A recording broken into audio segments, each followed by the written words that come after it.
لو قلتلك إن في عطر ريحته زي الآيس كريم بالفستق وكأنك بتاكل آيس كريم من باسكن روبنز، هتصدق؟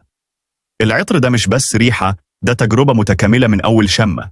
أول ما تقرب منه تحس بفستق ناعم، وآيس كريم ساقع مع رشة برغموت منعشة، والبندق بيكمل الحلاوة، ولمسة روم وهيل تخلي الريحة فيها دفء ملوش حل.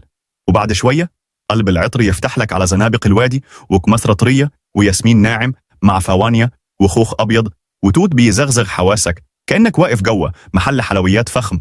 وأجمل حاجة النهاية، كريمة مخفوقة، مارشميلو سايح، غزل البنات، وتونكا دافية مع خشب صندل وكاكاو بيقفلوا الريحة بحضن دافي صعب تنساه.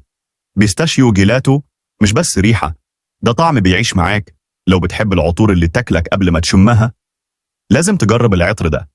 ما تنساش تعمل لايك وسبسكرايب وفولو، وتابعنا على كل منصات أبو عمار للعطور. ومع أبو عمار للعطور دمتم بريحة حلوة.